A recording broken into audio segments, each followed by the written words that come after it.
Bab 880. Pagoda Jiwa Pedang, memulihkan jiwa pedang.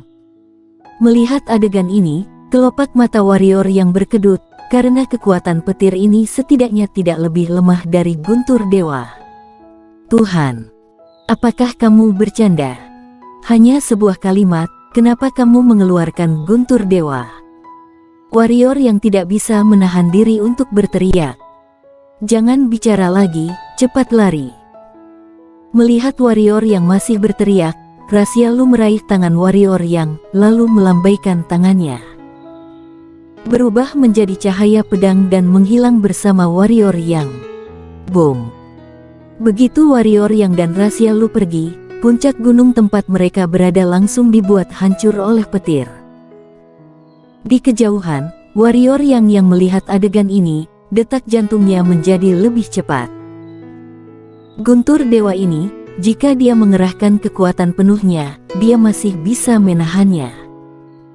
Tetapi dia pasti akan terluka. Tentu saja, yang paling penting adalah dia tidak menyangka bahwa Tuhan akan langsung menyerangnya dengan guntur hanya karena sebuah kata. Dunia spiritual jalan surga memiliki mata, dan akan menghukum mereka yang tidak menghormatinya. Rasyalu berkata dengan sungguh-sungguh, tentu saja, jika itu adalah orang biasa, dia pasti tidak akan mempedulikannya. Kamu berbeda, kekuatanmu sendiri telah mencapai tingkat alam kaisar, dan mungkin ada sesuatu di tubuhmu yang membuatnya waspada. Karena itu, dia menurunkan hukum alam. Singkatnya, kelak kamu harus berhati-hati dalam berbicara. Warrior yang. Pada saat ini, tiba-tiba 3 cahaya pedang melintas di langit, dan kemudian, Master Gu dan 2 orang suci lainnya muncul di depan warrior yang. Ketika Master Gu melihat warrior yang dan Rasyalu, ketiga Master Gu tercengang. Kemudian ekspresi mereka bertiga menjadi sedikit aneh, karena warrior yang masih berpegangan tangan dengan Rasyalu. Yah, bagus, sangat bagus. Master Gu berkata sambil tersenyum, warrior yang, aku beritahu padamu, kamu tidak boleh memperlakukan Rasya dengan buruk, jika tidak, aku tidak akan mengampunimu. Kedua pendekar suci di samping juga bergegas mengangguk, dan setuju. Jika warrior yang dan Rasyalu bisa bersama, maka itu pasti hal yang sangat baik bagi perkumpulan pedang kuno, dan itu juga sesuatu yang ingin dilihat semua orang. Karena dengan demikian, konflik internal bisa dihindari. Harus diketahui, satu gunung tidak bisa mentolerir 2 harimau.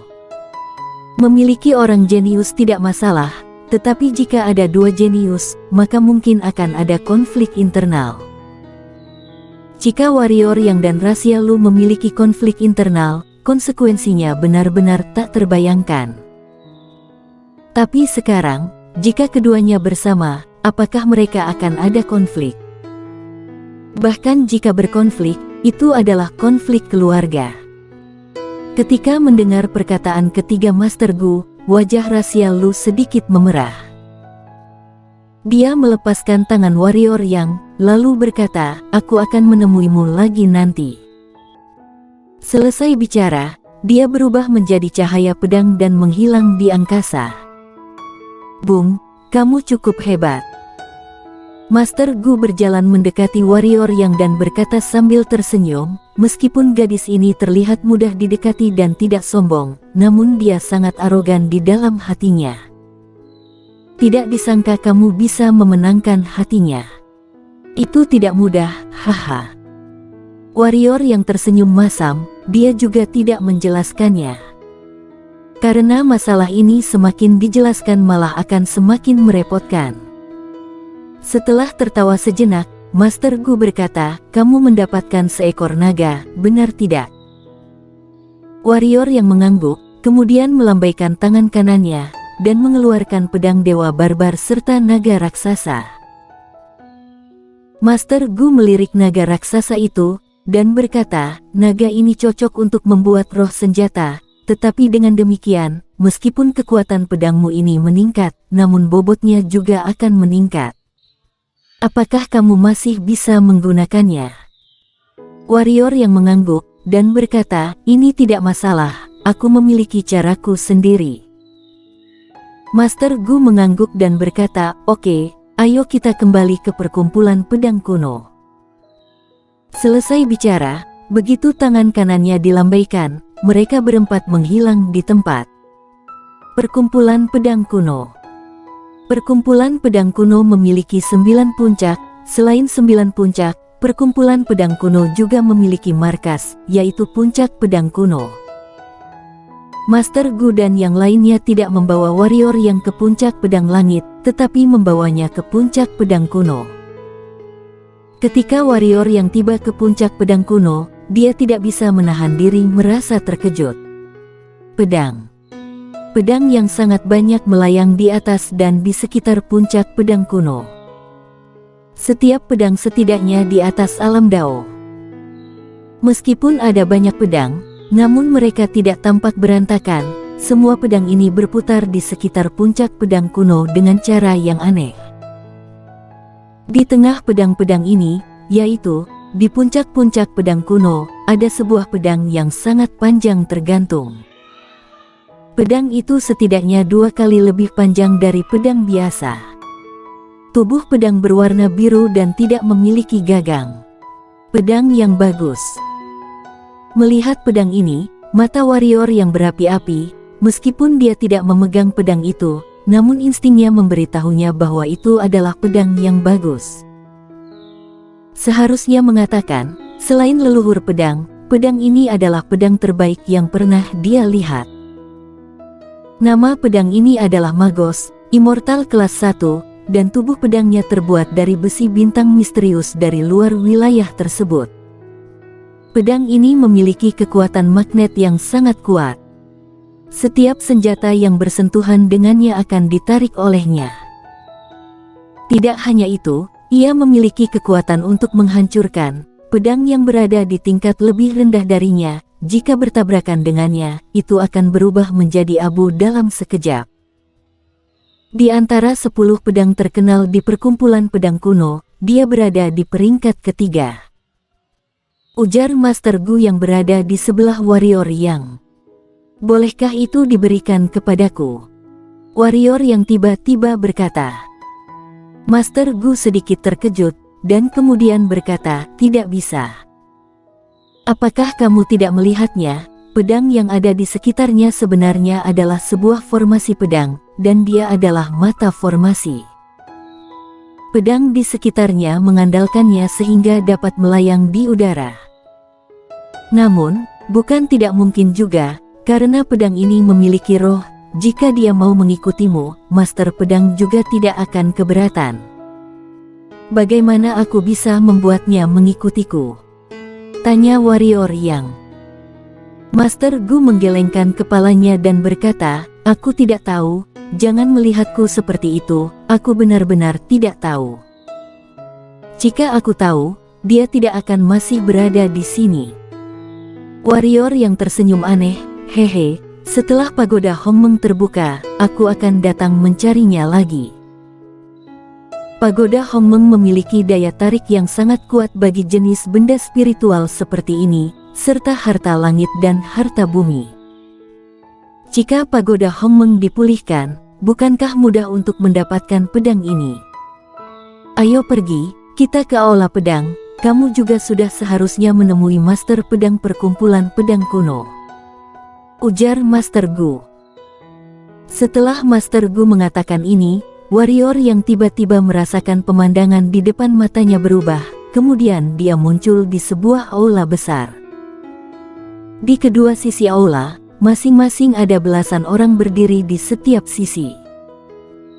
Di kursi utama, ada seorang pria paruh baya mengenakan jubah hijau putih. Di kedua sisi pria tersebut, ada pria tua berjubah hitam dan pria tua berjubah abu-abu. Di sini, kekuatan yang paling rendah berada di tingkat tinggi setengah suci, dan pendekar suci, total ada 6 orang. Tatapan semua orang tertuju pada warrior yang. Setelah beberapa waktu, pria paruh baya yang memimpin berkata, lumayan, memang jenius ilmu pedang. Master perkumpulan pedang kuno lainnya juga sedikit mengangguk. Temperamennya terlalu keras mudah patah. Ini adalah seorang pria tua berjubah hitam yang berada di sisi kiri pria paruh baya itu. Dia tiba-tiba berkata, "Kamu harus mengubah temperamenmu ini, jika tidak, mudah mati." Pria paruh baya itu juga mengangguk dan berkata, "Anak muda, tahukah kamu, kali ini kamu tiba-tiba berkelahi dengan Partai Qingdao, seberapa serius masalahnya?" Itu mempengaruhi situasi secara keseluruhan, karena kamu pergi menyerang Partai Qingdao. Perkumpulan pedang kuno memberangkatkan semua master di atas tingkat tinggi setengah suci.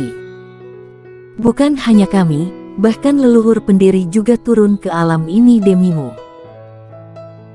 Setelah mengatakan ini, pria paruh baya itu tampak serius, dan berkata, "Kali ini, jika ada perang besar antara perkumpulan pedang kuno dan Partai Qingdao, dapat dibayangkan berapa banyak orang yang akan tewas. Aku mengatakan ini, bukan untuk menyalahkan kamu. Kamu berkelahi dengan Partai Qingdao dan mengalahkan semua jenius di Partai Qingdao, ini sangat membanggakan perkumpulan pedang kuno. Semua murid perkumpulan pedang kuno akan merasa sangat bangga. Tapi, apakah kamu pernah berpikir, kamu bertindak demikian, itu sangat mungkin membuatmu kehilangan nyawa. Buat rencana dan kemudian bertindak, itu akan selalu menjadi angan-angan yang indah." Warrior yang berkata, "Partai Qingdao sangat ingin membuang kotoran di kepalaku. Jika aku masih tidak menghabisi mereka, bukankah itu terlalu pengecut? Dia ini benar-benar pembuat onar." Pria tua berjubah hitam di sebelah kiri pria tengah tiba-tiba berkata lagi, "Aku malah berpikir apa yang dia katakan masuk akal." Ujar pria tua berjubah abu-abu di sebelah kanan pria paruh baya itu, namanya juga laki-laki, kadang-kadang sudah seharusnya sedikit brutal, saatnya bertindak tidak boleh takut. Mendengar ini, warrior yang menatap pria tua berjubah abu-abu itu, dan kesan yang baik terhadap pria tua berjubah abu-abu itu juga meningkat. Pria tua berjubah hitam melirik pria tua berjubah abu-abu itu, dan berkata, "Aku harap kelak ketika dia membawa bencana besar untuk perkumpulan pedang kuno, kamu masih bisa berkata demikian." Di Qingzhou, perkumpulan pedang kuno takut pada siapa? Pria tua berjubah abu-abu itu berkata dengan datar. Sudah. Pria paruh baya itu berkata, "Tetua Xiao, Tetua Lin, kalian sangat jarang bisa keluar dari pertapaan, jadi jangan memperdebatkan hal kecil seperti ini. Sekarang, kalian juga sudah melihat orangnya. Jika ingin kembali berlatih, maka silahkan. Jika kelak ada masalah, aku akan mengundang kalian berdua keluar lagi." Kedua tetua itu saling bertatapan, masing-masing mendengus dingin, dan kemudian menghilang. Setelah kedua tetua itu pergi, mata pria paruh baya itu tertuju pada warrior Yang. Setelah beberapa waktu, dia berkata, "Kali ini kamu berjasa, dan perkumpulan pedang kuno juga tidak akan memperlakukanmu dengan buruk. Pedang hitam dan kotak pedang tidak akan diberikan kepadamu.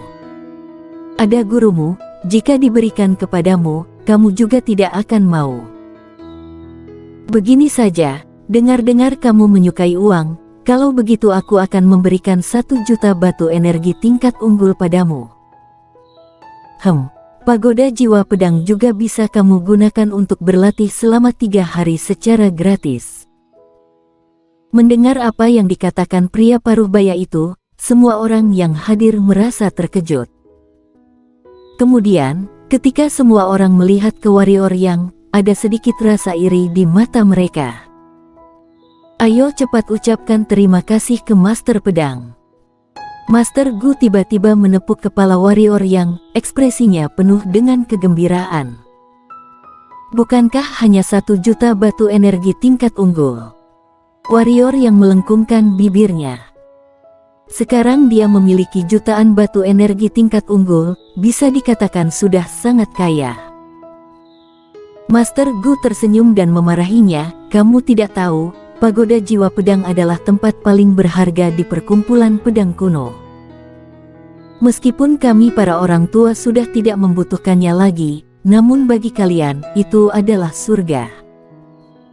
Khususnya bagimu, tahukah kamu bahwa jika kamu ingin memulihkan jiwa pedang, kamu harus pergi ke pagoda jiwa pedang itu.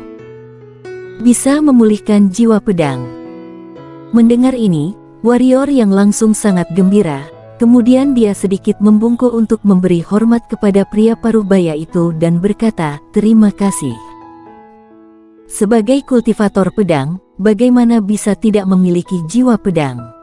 Pergilah," ujar pria parubaya itu sambil tersenyum.